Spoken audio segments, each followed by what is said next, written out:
हमने तय किया है कि आने वाले विधानसभा चुनाव में उत्तर प्रदेश में कांग्रेस पार्टी 40% टिकट महिलाओं को देगी।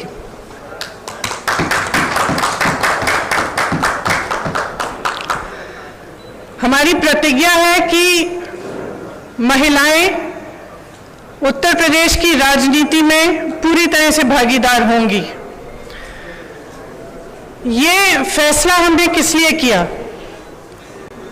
जब मैं 2019 के चुनाव में उत्तर प्रदेश प्रचार के लिए आई थी तो इलाहाबाद यूनिवर्सिटी की कुछ लड़कियां मेरे से मिली और उन्होंने मुझे बताया कि किस तरह से यूनिवर्सिटी के नियम कानून, हॉस्टल के नियम कानून उनके लिए अलग थे और पुरुषों के लिए अलग।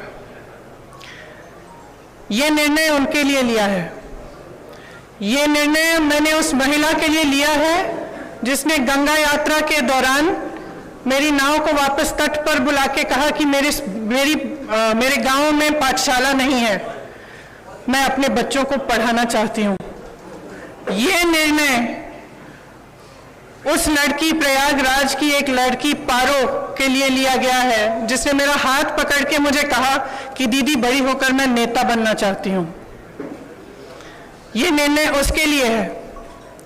ये निर्णय चंदौली में जो शहीद एयरफोर्स के पायलट हैं उनकी बहन वैष्णवी के लिए है, जिसने मुझे कहा कि उनके भाई शहीद हो गए हैं लेकिन वो पायलट बनना चाहती है।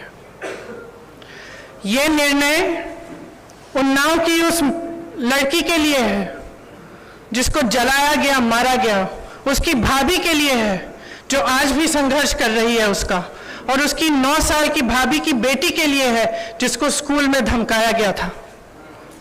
ये निर्णय हाथरस की उस माँ के लिए है जिसने मुझे गले लगाकर कहा कि उसको न्याय चाहिए, उसको न्याय नहीं मिल रहा है। ये निर्णय रमेश कश्यप की बेटी के लिए है, उसका नाम भी वैष्णवी है, जो बड़ी होकर डॉक्टर बनना चाहती है। लखीमपुर में एक लड़की मेरे से मिली, मैंने उससे पूछा क्या बनना चाहती हो बड़ी होकर, उसने कहा प्रधानमंत्री बनना चाहती हूँ। उसके लिए है ये निर्णय। ये निर्णय लखनऊ की एक बस्ती में लक्ष्मी वाल्मीकि के लिए है जो ITI पढ़ी है, BA की है, उसने कंप्यूटर कोर्स किया है, आज तक उसे नौकरी नहीं मिली है। ये निर्णय उसके लिए है। ये निर्णय सोनभद्र में उस महिला के लिए है जिसका नाम किस्मत है, जिसने अपने लोगों के लिए आवाज उठाई, संघर्ष किया और न्याय मांगा।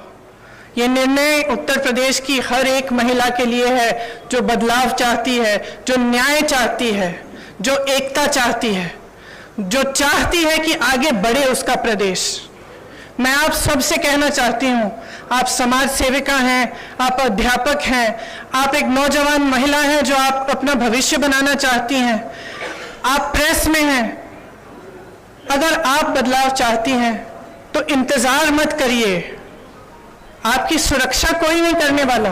सब बातें करते हैं, सुरक्षा करने का जब समय आता है तो सुरक्षा उनकी होती है जो आपको कुचलते हैं। आज सत्ता का नाम यह है कि आप खुलेआम पूरे पब्लिक के सामने लोगों को कुचल सकते हैं। ये सत्ता बन गई है, ये गलत है। घृणा का बोलबाला है, नफरत का बोलबाला है, गलत है। इसको महिलाएं बदल सकती हैं। महिलाएं इसलिए बदल सकती हैं क्योंकि करुणा भाव, सेवा भाव और दृढ़ता, शक्ति सबसे ज्यादा महिलाओं में है। मैं आपसे कहना चाहती हूँ, राजनीति में आओ, मुझसे कंधा से कंधा मिलाओ। मैं जानती हूँ कि आपके संघर्ष क्या है। मेरी प्रेस की सहेलियां यहाँ हैं, मैं जानती हूँ, मैं आपको देखती हूँ सुबह से शाम तक आप कैसे दौड़ती हैं, किन परिस्थितियों में।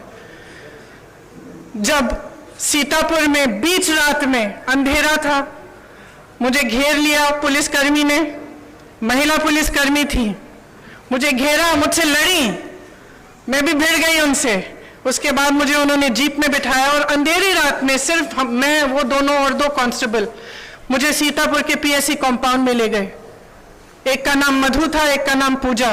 ये निर्णय उनके लिए भी है क्योंकि मैं समझी कि 4 बजे सुबह तक ड्यूटी पे थी। उनकी एक अफसर जिनकी पोस्टिंग सीतापुर में थी लेकिन जिनकी बूढ़ी माँ अकेली नोएडा में रहती है, कितना संघर्ष करना होता है महिलाओं को। कौन करेगा ये संघर्ष आपके साथ अगर आप एकजुट नहीं होंगी?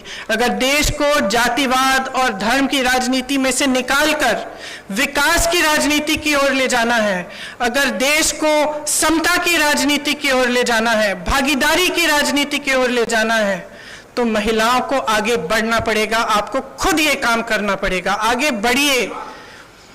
मैं आग्रह करती हूं आपसे, हमने आवेदन पत्र मांगे हुए हैं हर विधानसभा के लिए।